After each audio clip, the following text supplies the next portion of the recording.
하나님 말씀은 구약성경 창세기 19장 1절에서 3절까지입니다. 우리 같이 한 목소리로 함께 읽겠습니다. 저녁 때에 두 천사가 소돔에 이르니 마침 롯이 소돔 성문에 앉아 있다가 그들을 보고 일어나 영접하고 땅에 엎드려 절하며 이르되 내 주여 돌이켜 종의 집으로 들어와 발을 씻고 주무시고 일찍이 일어나 갈 길을 가소서. 그들이 이르되 아니라 우리가 거리에서 밤을 새우리라. 롯이 간청하매 그제서야 돌이켜 그 집으로 들어오는지라. 롯이 그들을 위하여 식탁을 베풀고 무교병을 구우니 그들이 먹으니라. 아멘. 의로운 롯의 간청이라는 제목으로 설교하려고 합니다. 본문은 롯이 이제 두 천사를 영접해서 소돔성에 일어나게 되는 그 여호와의 심판의 그 화를 면하게 되는 그 사건을 다루고 있습니다. 저녁 때에 두 천사가 소돔에 이르렀다.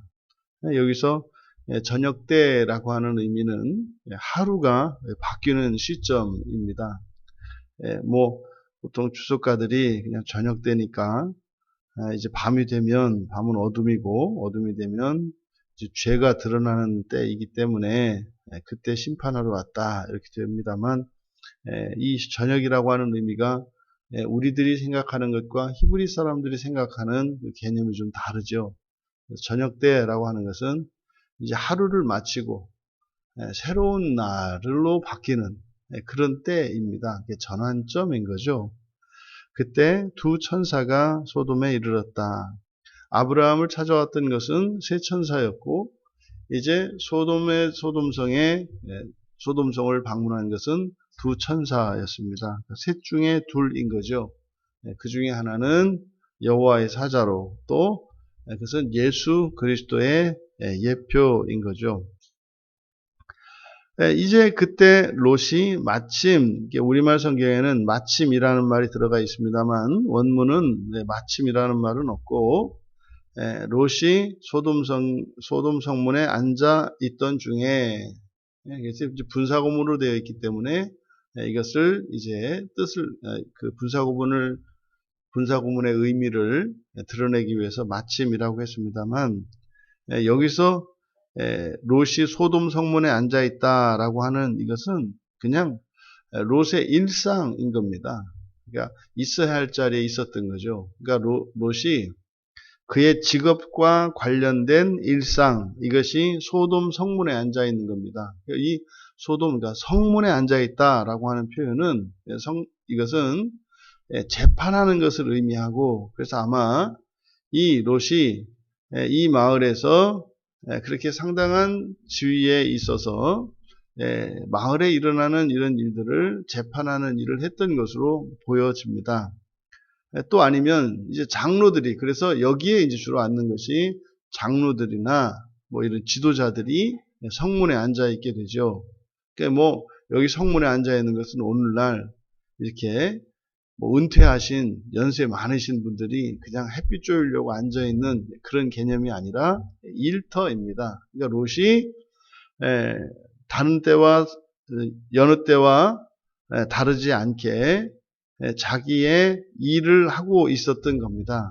그러니까 그 일상 가운데 롯의 그 직업과 관련된 그 일상 중에 그 천사들을 봤다는 거죠. 지금 우리말 성경은 성문에 앉아 있다가 그들을 보고 일어나서 영접했다 이렇게 되어 있습니다만 이것은 영접하기 위해서 일어났다 이렇게 되어 있습니다. 앉아 있다가 두 천사를 보고, 그래서 일어나 영접한 것이 아니라 영접하기 위해서 일어났습니다. 그리고 한 일, 영접하기 위해서 한 일은 일어난 것이고 그리고 땅에 엎드려 절을 한 겁니다.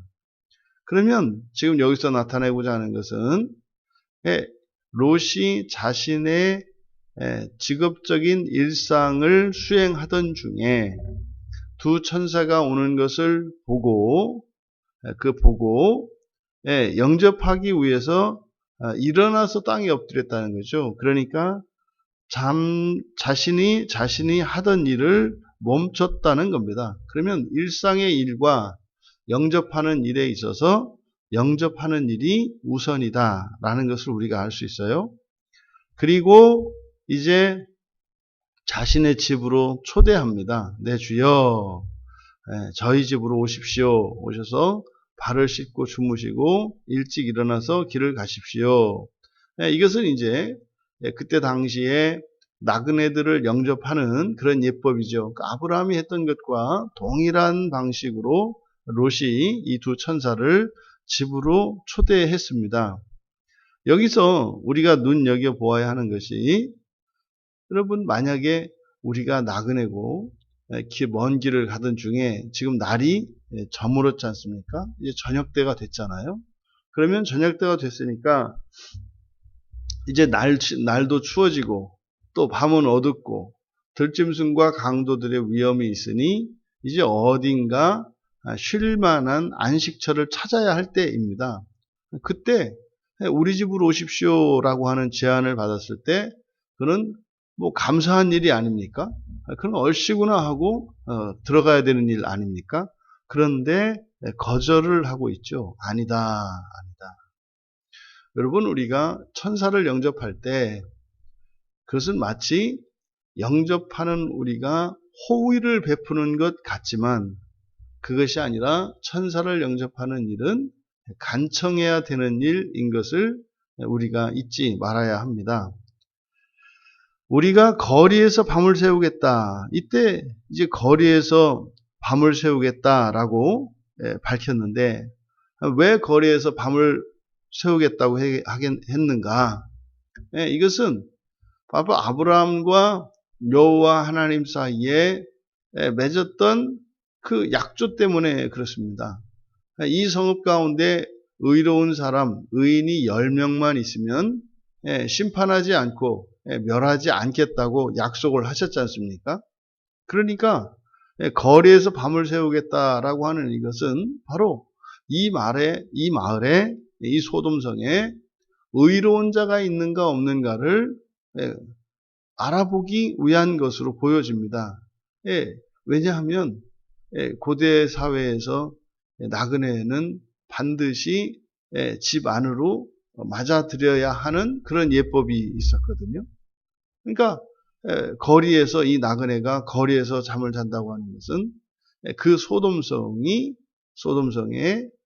사람 노릇하는 사람이 없다는 뜻이고 그 사람 노릇하는 사람이 있다는 것은 의로운 사람이 있다는 뜻이죠. 그러면 바로 성중에서 성의 광장에 있으면 그것을 보고 분명히 지금 롯이 제안했던 것과 같이 자신들의 집 안으로 들이려고 하는 사람 10사람만 있으면 이 소돔성이 멸망당하지 않는 거죠. 그것을 위해서 이제 거리에서 밤을 새우겠다. 이렇게 이야기를 한 겁니다. 이에 대해서 롯이 다시 한번 간청을 합니다. 우리는 앞에서 심판의 원리에 대해서 배웠어요. 이 소돔성이 악으로 가득 찼다 할지라도 그 가운데 의인이 있다면 절대로 그 의인을 그 악한 성과 함께 그 소돔성에 있는 악인들과 함께 멸망당하도록 내버려 두지 않으신다는 거죠. 그러니까 지금 롯이 이 두 천사를 간청하여 자신의 집으로 들이는 일은 이렇게 형식적으로는 나그네를 대접하는 일입니다만 실제로는 자기가 사는 일이죠. 이렇게 함으로써 살아나는 겁니다. 멸망당하지 않고 살아가는 일입니다. 이렇게 간청했을 때 그제서야 돌이켜서 들어왔다. 그 간청을 들어준다는 거죠.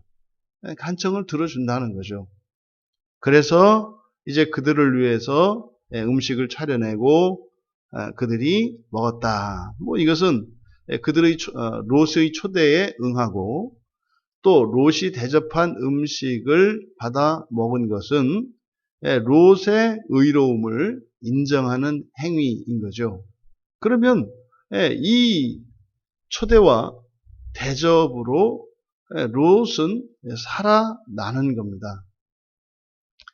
여러분, 우리가 우리의 일상 가운데 여호와의 사자가 사람의 모습으로 찾아온다는 사실을 기억해야 합니다. 우리의 일상 가운데 사람의 모습으로 여호와의 사자, 천사 아니겠습니까? 천사가 찾아온다. 그래서요, 늘 영접할 준비가 되어 있어야 한다.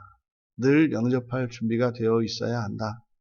왜냐하면 일상 중에 찾아오기 때문에 뭐 아무 할 일 없이 이렇게 멍하니 있을 때 찾아와서 그저 누가 제발 좀 오기만 해라 이런 상황이 아니라 무엇인가 할 일이 있고 분주한 상황 속에서 여호와의 사자가 찾아오기 때문에 이것은 내가 깨어서 의식적으로 그리고 의지적으로 영접하지 않으면 지나쳐 버릴 수 있다는 거죠. 그래서요, 이런 시대인식이 있어야 하고, 시대인식이 있어야 하는 이유는 뭡니까?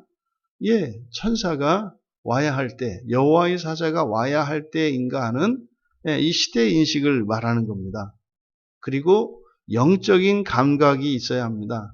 영적인 감각이라고 하는 것은 사람을 하나님의 사자로 알아챌 수 있는, 그러니까 모든 사람이 다 여호와의 사자는 아니죠.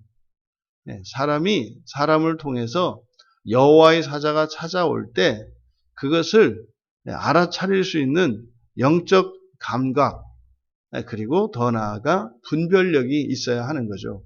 아예 영적인 감각이 없으면 사람이 어떻게 사람은 사람이지 무슨 사람이 여호와의 사자냐 이럴 것이고, 또 영적인 감각이 있다 하더라도 그것을 분별해낼 수 없으면 또 소용이 없는 거죠. 그래서 우리가 일상 속에서 여호와의 사자가 나의 인생 가운데 또 이 시대 가운데 찾아올 만한 때인지 분별할 수 있는 시대인식이 있어야 되고, 또 사람으로 오는 그 천사를 알아차릴 수 있는 영적인 감각이 있어야 되고, 또 어떤 사람에게 참으로 그렇게 하나님의 사자로 오게 되는지 분별할 수 있는 이런 분별력이 있어야 한다. 그랬을 때 하나님의 구원의 손길, 구원의 은혜를 입을 수가 있는 거죠. 그래서 우리가 사람과 하나님을 분리시켜서는 안 됩니다. 하나님을 사람으로, 사람을 하나님으로 우리는 늘 생각하면서 살아가야 하죠. 하나님은 이렇게 하나님의 사자들은 이렇게 빛나는 모습으로 오지 않아요. 그냥 추루한 모습으로 평범한 범인의 모습으로 우리에게 나타나지, 이렇게 눈에 띄게 거룩한 모습으로 나타나거나 이것은 예외적인 사건인 것이고요. 그래서 우리의 일상 속에 사람을 하나님 대하듯 하고 또한 하나님을 사람 대하듯 해야 된다. 이것은 어떤 의미인지 아시죠? 그래서 하나님을 사람 대하듯 한다라고 하는 것은 인격적으로 대해야 한다는 것을 의미하는 것이고, 사람을 하나님 대하듯 해야 된다라고 하는 것은 사람을 이렇게 신성시하고 우상시하라고 하는 그것이 아니라 하나님을 섬기는 겸손한 자세와 마음으로 해야 한다는 것을 말씀드린 거죠. 두 번째로, 일상보다는 영접하는 일을 더 우선시해야 되는 것을 기억하셔야 합니다. 소돔성이 하나님의 심판 아래 있는 것처럼 아담이 타락한 이후에 이 세상은 하나님의 심판 아래에 있습니다. 베드로 사도가 이 세상, 이 첫 창조 세상은 마침내 불에 타서 없어질 것이라고 말씀을 하거든요. 그러니까요, 이미 이 세상에 범죄로 말미암아 사망이 들어온 이후로 이 세상은 다시 회복되어야 할 절대적인 필요가 있고, 또 하나는 이제 새하늘과 새 땅, 새 창조 세상을 위해서 이 세상이 사라지게 됩니다.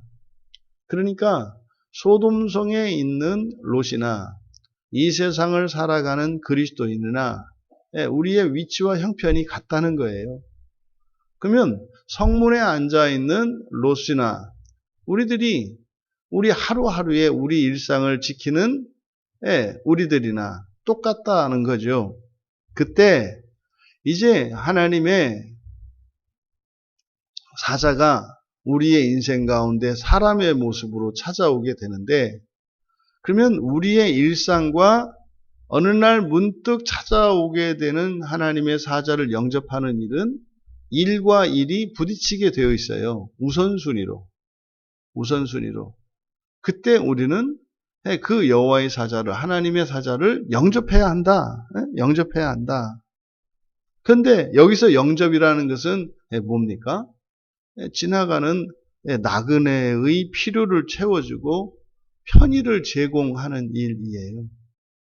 그러니까 그저 나 하나만을 생각하고 하루하루를 보낸다면 이 천사를 영접할 기회가 주어진다 하더라도 영접할 수가 없죠.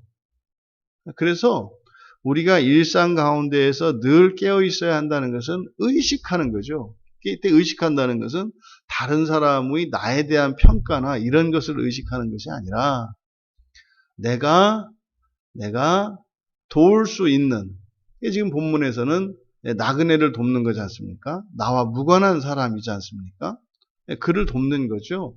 그래서 늘 내 주변에 있는 이들에게, 심지어 알지 못하는 이들에게까지도 도움을 주고자 하는 마음으로 또 그 관심과 사랑을 가지고 늘 깨어 있어야 한다는 거예요. 근데 그게요, 마치 내가 친절을 베푸는 이런 공로의식이 아니라, 그것은 사실은 뭐다? 내가 그런 친절을 베풀었을 때 상대방이 그 친절을 받아들이면 내가 선행을 한 것이 아니라 감사한 일이다. 감사한 일이다. 이것이 우리의 마음속에서 동의가 돼야 합니다.